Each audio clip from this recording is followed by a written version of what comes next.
Hey, welcome into another KATcast. Kevin Hilly, Aaron Hart, and Jordan J. Ooh, we're talking about true crime today. Big fascination with true crime these days. Books, movies, podcasts. I guess we're including ourselves in the podcast thing now too. Well, I mean, one episode on it doesn't exactly. Yeah, I wouldn't say. We're not a crime podcast. Yeah, there are actual podcasts that's all they dedicate themselves to is true crime. I know, Aaron. Only murders in the building, right? Yeah. There you go. That's right. Yeah. I know this is a big interest of yours, true crime. For me, I like the cold cases just because I'm hoping, especially with these cases that are 20, 30, 40 years old, or even some that are just 10 years old, that hopefully somebody who may know something, either the guilt finally gets to them they come forward with something, because you have to remember these people have families. They need closure. Yeah, they're shattered lives. Exactly. This isn't, it's not just something for entertainment. These are real people and real lives, and the families need closures. In some cases, their loved ones were never found. They need to find their loved ones, put them to rest properly. So what I like about it now is there's so many different things that they can do forensically now that they couldn't do 20, 30 years ago, that some things are now being revisited. So a lot of these old cold cases are being revisited when some of these agencies do have time to revisit them. And I know I mentioned before, I know there are some people, Aaron is not like this, but there are some people who have just sort of a morbid curiosity about this stuff. Oh, definitely. And also, as Aaron pointed out, I think a lot of the renewed attention on these cases now causes law enforcement and authorities to say, wait a minute, we hadn't considered this or whatever. Sure. Let's look at this. So, actually, it's crazy because, true crime can include what we're talking about there. Serial killers. Yeah. I mean, I can tell you, I had one experience with somebody I worked with. If you ever heard of the story about James Cowan. Hang on. He wasn't a serial killer. No, he wasn't. No. Okay. I was about to point that out. Right. But if you heard the story of James... Bizarre story you're about to hear, by the way. This is crazy. bizarre. And Kevin knew this guy. This is the guy I worked with another company quite a number of years ago. I was working the oldies station for this company, and I was doing the morning show, and he was on the news talk station, which was right in that same area. And one morning, I get done my show, and I'm just kind of looking out into the hallway, and I see him standing there being handcuffed by, I believe it was the Massachusetts State Police, had traveled to Missouri, if I'm not mistaken. It was either them or Missouri Highway Patrol. I'm not sure which ones at the time. But anyway, there he is being handcuffed. And I'm thinking, because I got no clue, I'm thinking, oh, this must be like a jail and bail thing they're doing, like a fundraiser. Sure. Yeah. Awareness or whatever. Some kind of bit for radio. Yeah, right. Yeah. No, he was being pulled. They pulled him. He had just gotten into a break. And as he did, they walked into the studio and arrested him. And there he is being hauled off. As it turns out, he was wanted and later convicted for the murder of his wife. Wow. Doing what's the thing they put in the drink? He was putting antifreeze in her Gatorade. Yeah, so basically poisoning her drink. She was not feeling well, and he kept saying, "Hey, you're dehydrated. You don't feel good. Here, drink this." There's a whole book that documents it. It's I've called read the book. Lie After Lie, and his name is James Cowan. And as I said, I didn't know him well, but I knew him enough as a coworker. Every once in a while, we would joke around. And one day we were showing old pictures of ourselves, and I had like a whole lot of hair in mine. And we're laughing about that. And he goes, oh, yeah, there's so much stuff about my life you don't even know. You'd be amazed. Whoa. Yeah, whoa, right. Hello. So that was, so he is put away for life. And he's never going to see the light of day as far as I can tell. And and he's the nicest guy. That's the thing. He's a real friendly. Here's the craziest thing. Fun guy to work with.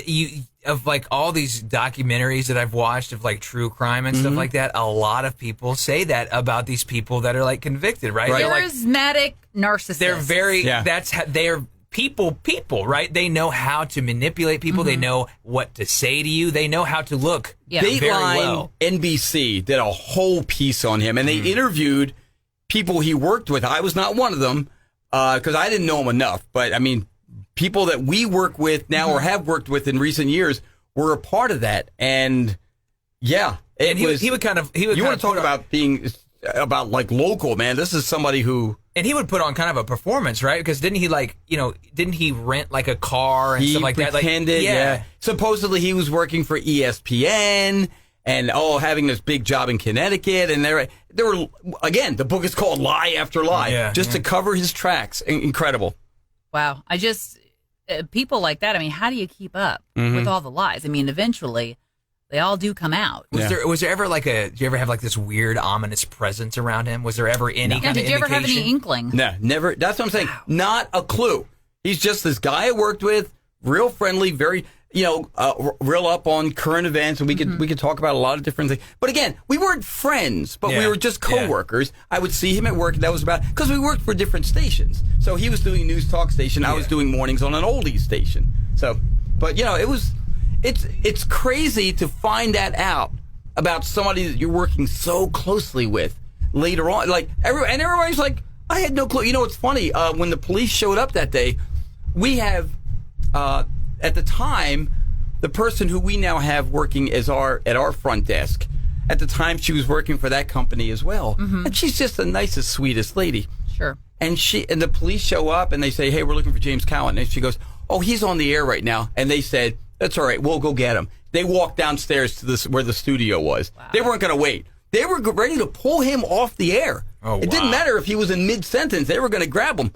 So it just, for the on-air sake, it happened, fortunately, that he had just gone into a break. And funny, he said to another person in that studio, "Hey, can you fill in for me? I'll be back in a little bit." "No, you're not." It ain't happening, baby. Show's done, dude.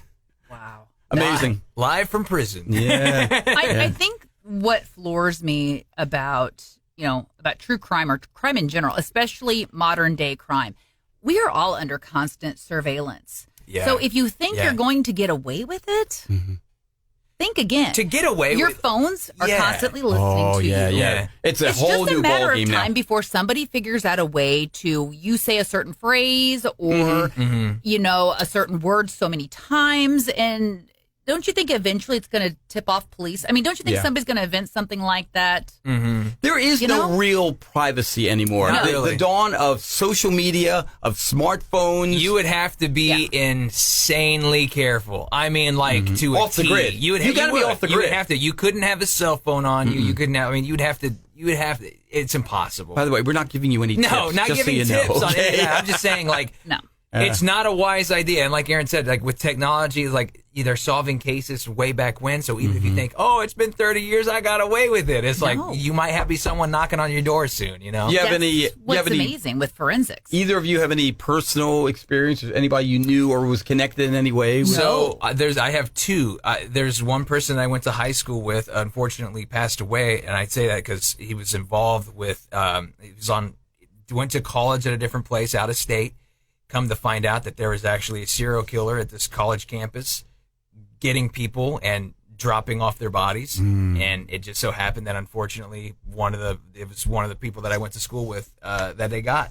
Another one was not to say any names or anything like that, but and then another one was someone that my wife went to college with. I'm trying to remember, it was either one of her softball friends or one of her sorority sisters. It was her sister that ended up getting kidnapped. Wow. All sorts of stuff. Kidnapped. That's dark, man. And didn't end well. So it's great. And when it hits close like that, it's weird. It's a very strange feeling when that happens. Man. Especially when when you've known them. Like when you've had interaction with them. When there's that personal connection. It's right. Just, it creeps you out. It's a whole different thing than just looking in as a, innocent observer or as a reader or whatever. Yeah. I know with, law enforcement, lots of forensics, it's all backlogged, and I know it takes lots of manpower and money and all of that to be able to run all of these old samples and everything. But, I still think it's hopeful that a lot of these old cases can be solved. But that's one thing that I do like about, Netflix and Hulu bringing up these old cases is the hopes that, again, somebody out there may know something. Somebody may say, okay, you know what?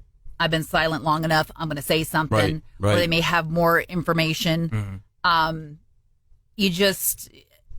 There was one I watched recently, and I believe it was in Long Island. And it was a guy who was a serial killer. And he was killing escorts. And he did that because he thought that would be people that nobody missed. Those are still people. Those are still women with families and with parents. Absolutely. And with, you know, but I mean, they ended up catching this guy. But for the longest time, I mean, it was like over a 25 year span. But a lot of it, they were able to, the earlier murders, they were able to track back to him through the forensics. That's which incredible. I just think, I mean, it is. It's amazing what they can do. If you Google the word Hilly, you'll find my name in a lot of different places. You'll also find somebody named Marie Hilly, Audrey Marie Hilly, actually. It's crazy because I had an aunt named Marie Hilly. She was my father's sister-in-law, his brother's wife. Audrey Marie Hilly was a famous killer. They actually made a movie about. She was convicted in the 70s for killing her husband. Wait a minute, this was your aunt? No, this was not her. No. I'm saying she had the same name. That's what I'm saying. Marie Hilly. But I had an aunt, Marie Hilly. Okay? Oh, God. But this was Audrey Marie Hilly, but she was known a lot by Marie Hilly. But anyway, she was convicted of killing her husband in like the mid-70s. Wow. Attempted murder of her daughter. She went on the run. She changed identities. They made a whole movie about her. Wow. Anyway, she was sentenced to life in prison in 1983 for the 1975 murder of her husband. But she was living under, like I said, false identity. She was in New Hampshire running. I mean, it's unbelievable. It's an unbelievable story. But there was a TV movie about this too. So okay, now I gotta check that out. Okay. What creeps me out the most is just like how I can't. Disregard for human life. That's what bothers me. Well, that and then like the fact that they just can go right back to normal, go right back to being like, you know what I mean? Right back to just working a normal job, being like, hey, Steve, how you doing? Or something, you know, just like, you're like, right. Yeah. Dude, you killed people last night, you know, and you're just how somebody can have a double life like that. Unreal. We're talking true crime today, and if maybe you've seen something that's interest of you or what have you read or watched something or anything? I mean, share with us. You know, tell us what your thoughts are, and we'd like to hear about it as well. You know what they say, and I've seen like studies and evidence of this. Like women like true crime or seem to consume more content than men. More so. Yeah. I wonder why that is. Do you have any idea? I don't know. Aaron had an interesting point that I guess because women sometimes tend to be more vulnerable to maybe this kind of thing. So it's an education thing to a degree. I think some ladies think, okay, well, how did they get, how were they a victim? Okay, well, if I learned, then maybe if I don't do that, then I won't become a victim. I think some women think that way. Mm-hmm. For me, I don't really think about that. For me, I just think more about how in watching this, I'm hoping at some point the victim's going to get justice, that the family's going to get closure. Yeah.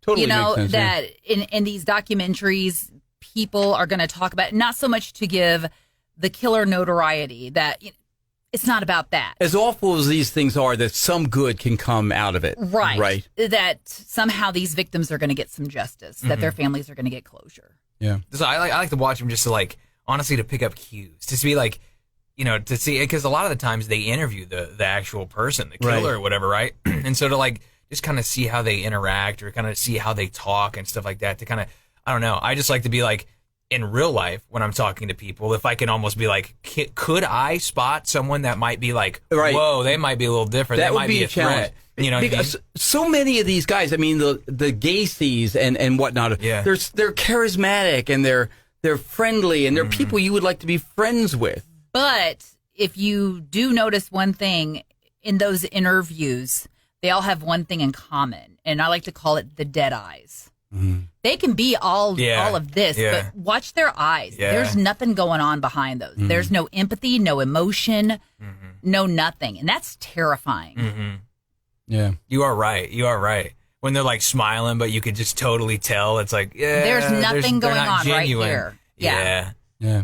It's amazing how people can put on a mask and Yeah, I mean, even in fiction, it's funny. We were talking a little earlier with one of our coworkers. I mean, when you look at shows like Breaking Bad, Gus Fring. This is a little off, but I mean, Gus Fring. Yeah. He's a model of the community. The police love him, and he's a drug lord. Yeah. You know what I mean? Yeah. He's running this drug empire. Yeah. Right. But hide in plain sight. right, situation, exactly. Right? That's the thing. Exactly. Become a beloved figure of the community, do Right. some good, then they back you. It's Yeah. harder, for the. And think about Even Walter White. He's think like about Ted Bundy. Yeah. Just Yeah. because he Ted looked Bundy. good, just because he looked like a decently well put together man, Mm-hmm. women loved him to the point where they were like, "No way, this gorgeous man couldn't have done what you said he did." What blows my mind is some of these guys, after they go to prison, even after they've been convicted, women want to date them. Isn't that nutty? That's- How twisted is that? Yeah, that's just all. This is a guy who was convicted of murdering, in some cases, multiple people. You want to be with him, really? Again, and It I didn't think change overnight, sweetheart. No. I think a lot of that too is just maybe the whole obsession with the true crime thing in general, And with you know what I mean? celebrity to and a that, degree. and that, right? Yeah, Of like you're yeah. like, because whether you like to admit it or not, they get a lot of recognition, they get a lot of notoriety from Yep. these things. Yep. You know, and they eat that up. Well, we're talking true crime here today. The fascination with it, and again, it's in the popular culture, and so we're just sharing our thoughts about what we've seen and our experiences with it and everything. So if you want to share, we've got a real handy email address for you. Yeah, catcountry@mailzimmer.com. Let us know. Love to hear from you. That wraps up this edition of the KATcast. Thanks for watching.